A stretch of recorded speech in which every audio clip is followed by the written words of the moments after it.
இன்னைக்கு லஞ்ச் பாக்ஸ்க்கு வந்து பார்த்தீங்கன்னா, ரசம் வச்சுட்டு அது கூட வாழைக்காய் கூட்டு வந்து பண்ணலான்னு சொல்லிட்டு, கடலைப்பருப்பை குக்கர்ல வந்து வேக வச்சு, அது கூட வாழைக்காய்லாம் சேர்த்து கூட்டு வந்து பண்ணியாச்சு.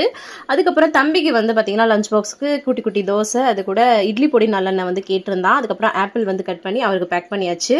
இந்த பூண்டு வந்து நம்ம வீட்டு மாடி தோட்டத்தில் விளைஞ்சது. அதுக்கப்புறம் ஒரு தக்காளி வந்து ஹார்ட் ஷேப்ல இருந்தது. அதான் உங்களுக்கு வந்து காட்டியிருந்தேன். அதுக்கப்புறம் ரசத்துக்கு வந்து பார்த்தீங்கன்னா, மிக்ஸி ஜார்ல மொத்தமா சேர்த்து அரைச்சு சிம்பிளா வந்து பண்ணியாச்சு. அதுக்கப்புறமா வாழைக்காய் கூட்டு, சாதம், ரசம் எல்லாமே சூப்பராக ரெடி ஆயிடுச்சு. ஹஸ்பண்ட்க்கு வந்து பேக் பண்ணி வச்சுட்டேன். அதுக்கப்புறம் காலைல பிரேக்ஃபாஸ்ட்டுக்கு வந்து பார்த்தீங்கன்னா, பன் வந்து சாப்பிடணும் போல இருக்குன்னு சொல்லியிருந்தாங்க. அதனால அதை வந்து டோஸ்ட் பண்ணிட்டு அதில் வந்து லைட்டாக பட்டர் அப்ளை பண்ணி சாப்பிட்றதுக்கு ரொம்ப நல்லா இருந்தது. அதுக்கப்புறம் மற்ற வேலைகள் எல்லாம் முடிச்சுட்டு தம்பியை ஸ்கூல்லேருந்து கூட்டிகிட்டு வந்துட்டேன். ஈவினிங் டயத்தில் வந்து நம்ம மாடி தோட்டத்தில் நிறைய பூ பூத்திருந்தது. அதெல்லாம் பறிச்சுட்டு வந்து சூப்பராக வந்து சாமி கும்பிட்டேன். அதுக்கப்புறமா அந்த ஹெட் மசாஜ் பண்ணுறது வந்து வாங்கிட்டு வந்திருந்தோம். அதை வச்சு என்னோட பசங்க எனக்கு வந்து பண்ணி விட்டுட்டு இருந்தாங்க. இன்னைக்கு டே இந்த மாதிரி தான் வந்து போச்சு. பாய்.